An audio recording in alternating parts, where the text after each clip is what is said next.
siguro ako mag-Elsaday. Mula pagkabata po kasi ako po ay nervyosin, matakotin. Siguro po lumaki po ako sa Marinduque po na Marinduque po ako.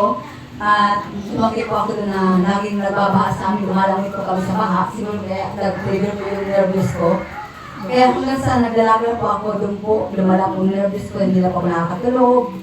Wala po nagpapagaling, kaya magpagaling sa akin kasi sabi niya, ang sarili mo ang magpapagaling sa sarili mo din.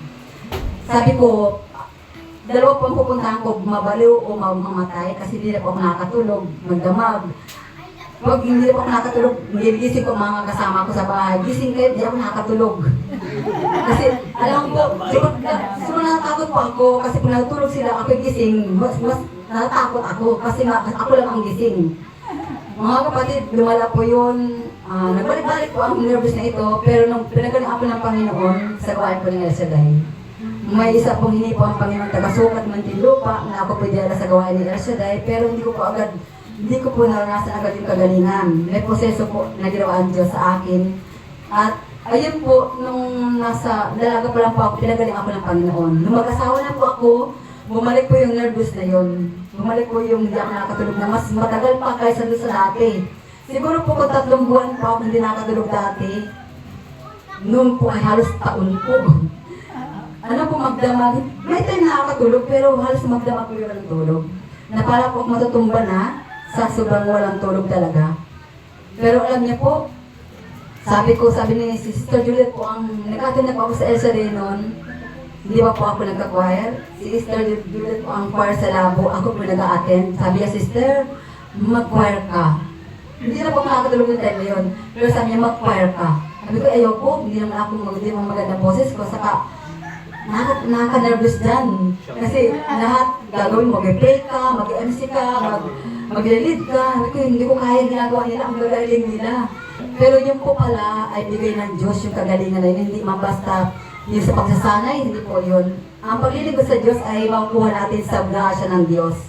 Makakanta tayo sa binigay ng Panginoon. At yun nga po, tinanggihan ko po, 1 taon po ako nagtanggi na hindi magkanta sa gawain. Sabi ko, hindi ako, ayoko. Kasi sumamayain ako. Alam niyo po, nung ako po ay nagtanggi 1 taon, dinalo po ako ng Panginoon. Direct ng Diyos yung nervous ko. Na grabe po, mas malala. Nagpagamot po ako sa albularyo. Lumala po ako, nagwawala na talaga ako. Para pong ginagayan ako sa higaan. At tinanggihan, parang nag-aayaw na po yung asawa ko, bakit ako pa daw ang naging asawa. Eh, nakakapagod ako, nakakapuyat daw ako, lagi ako nagigising. At alam niyo po, naalala ko yung sinabi ng Panginoon nung hindi ako nakatulog. Sabi ko, Lord, pagalingan niyo na po ako, nangusap ang Diyos, mag-choir ka na. Sige po, mag-choir ako, mag-practice ka na.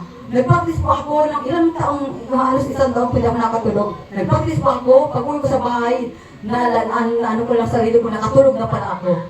Yun lang po pala ang sagot, yung po pala ang kagalingan na tumugon ako sa panawagan ng Diyos. At gumaling po ako mga kapatid, dahil tinanggap ko po yung pagkakwaya. Kahit sabihin ko wala akong boses, wala di maganda. Pero alam niyo po, alam niyo po talaga, salamat sa Diyos. Totoo po pala na kapangyarihan ng Diyos sa atin.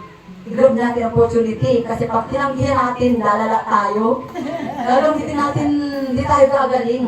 Ang kagalingan pala yung sa pagtugon, isa rin yun. Na tayo kapag tumugon tayo sa panawagan ng Diyos, yung kiniling natin, ibibigay ng Panginoon.